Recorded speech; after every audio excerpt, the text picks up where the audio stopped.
Hi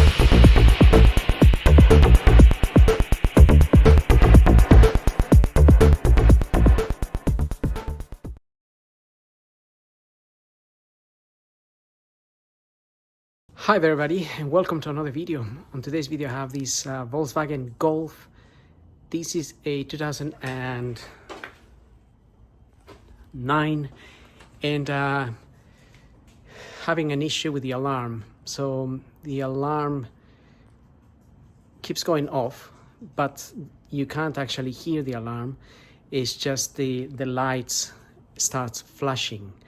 So having had a quick look at the fault codes on the OBD computer, is showing me a faulty alarm horn. It's called alarm horn in the machine, or alarm siren. So today I'm going to remove this alarm and have a look at the part numbers, because I'm going to get a second-hand one and then we can fit it and see how it works. At the moment I'll show you how it's not actually operating, but if you buy a brand new one from VW, it's about £260, so that's a little bit expensive. Now, it's common for this alarm to go potty. They have a battery inside, usually, that sort of fails in time. I mean, this is 2009, so you would expect it to fail. But having said that, I haven't really come across that many that fail, which is why buying a second-hand one might be okay. So let me just show you the fault code and we'll do a quick test on the computer and show you how the alarm is not working.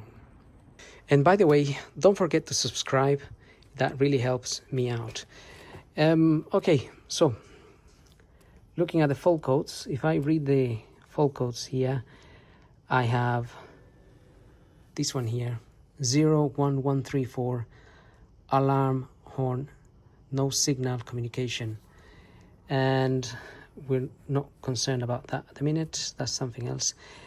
If I go to the actuation test here, and we have the alarm horn here, we could try and get that going, test it, and it says alarm horn H12 status not running. So we're going to start it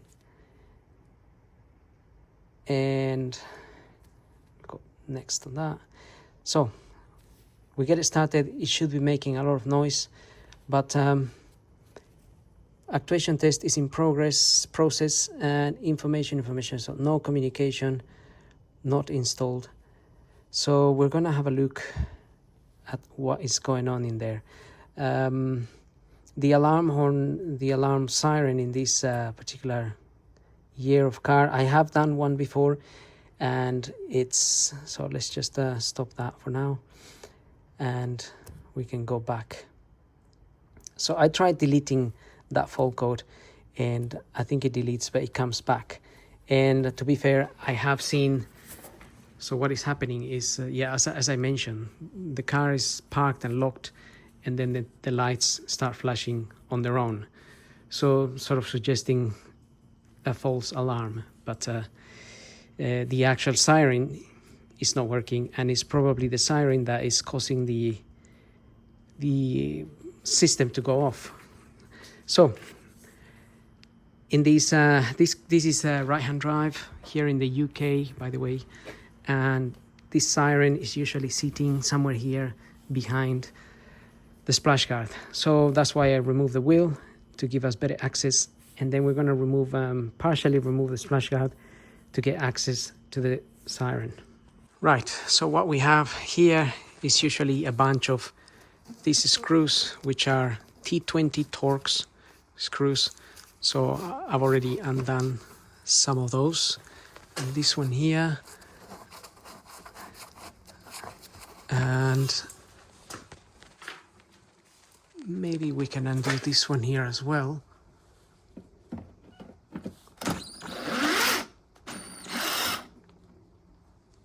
And I just don't want to drop. Whenever I drop one of these, I mean, look at the color of that. It goes onto the floor and then it disappears. It just disappears for life. And well, I think that happens to everyone, so be sure not to drop your screws.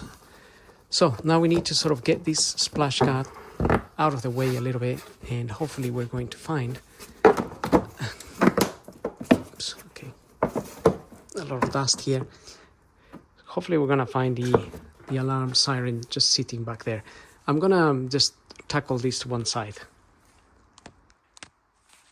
Okay, got my mud guard to one side, and now if we look in here, up here is where, behind this plate is where the siren is, and it's all around here, it's all wet.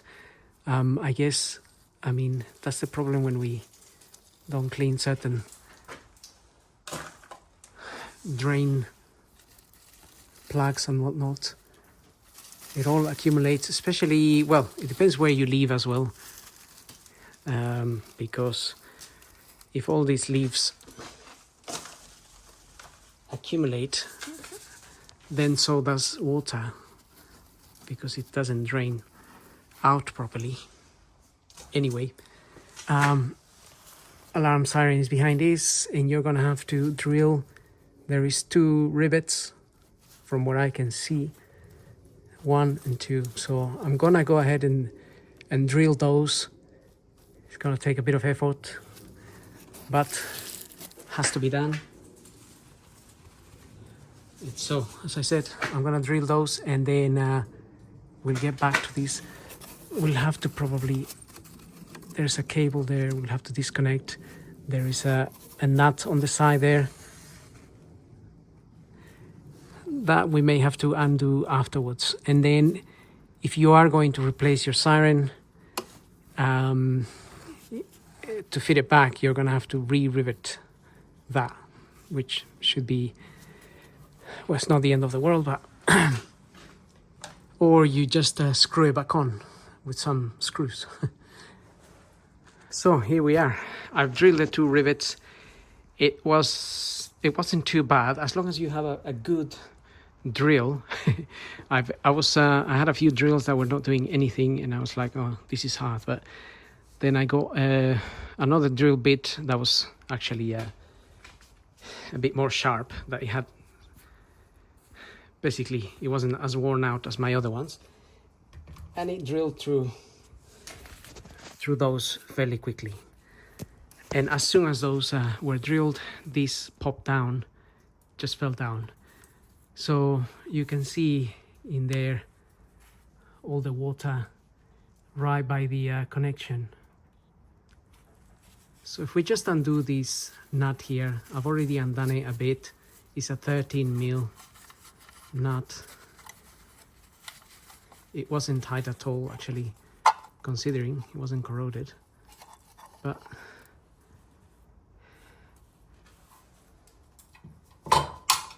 so all that there is wet, and well, no wonder the little alarm here has failed and given up hope.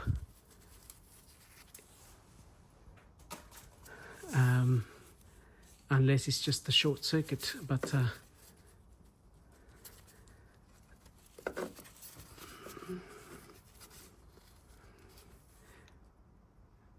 what we need to do now is basically just press that clip there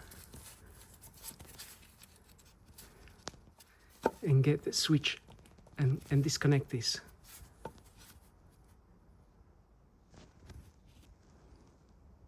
So here's the final product. That's the siren there. It's got 2 pins in there. They don't really look, that in there doesn't look wet or corroded or anything like that. It's more likely that the water got into the siren by other means, possibly. I mean, that's what I am assuming. Or it can also be just that the battery, they have a battery usually in there. That battery tends to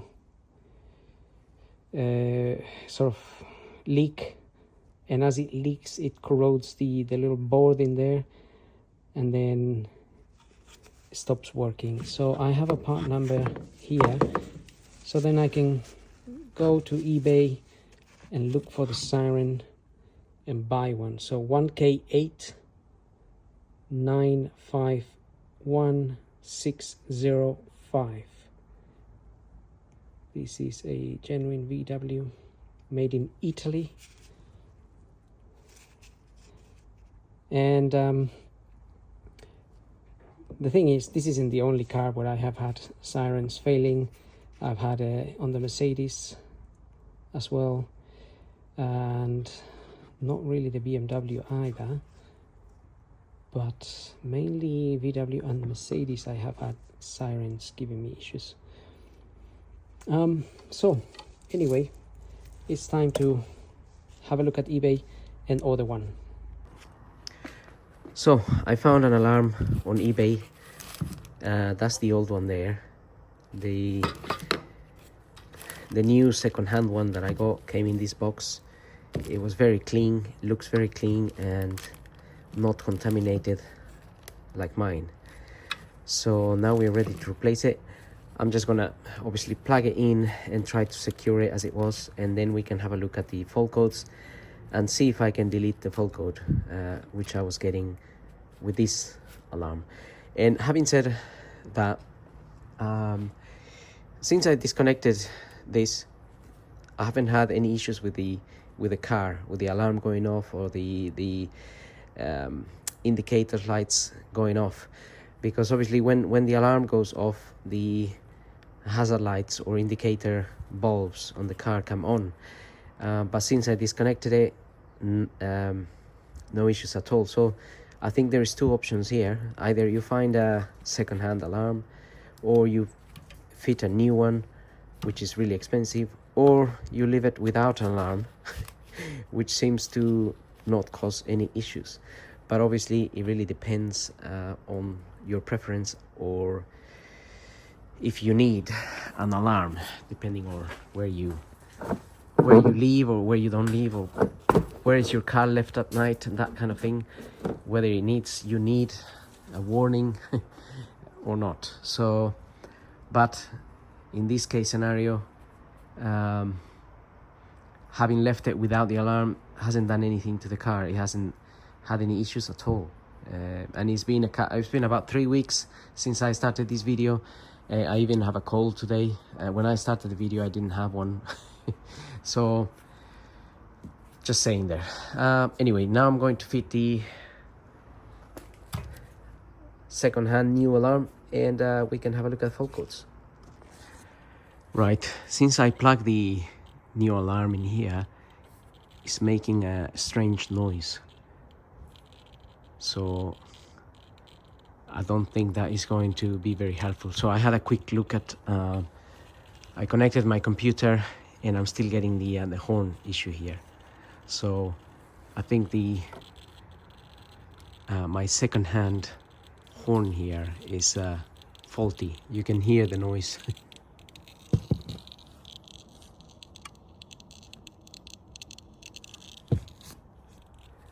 It sounds like it's transmitting a radio signal or something like that.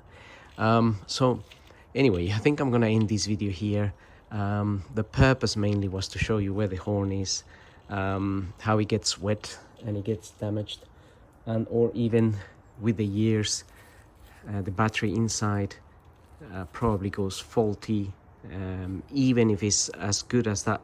The new second-hand alarm I got looks quite brand new, but still not working properly. So I'm gonna have to return it. That was an eBay horn, and perhaps I'm considering just leaving the car without an alarm in this case scenario.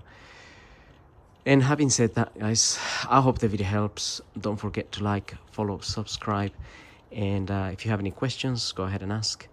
Otherwise, we'll see you all in the next video. So thank you for watching.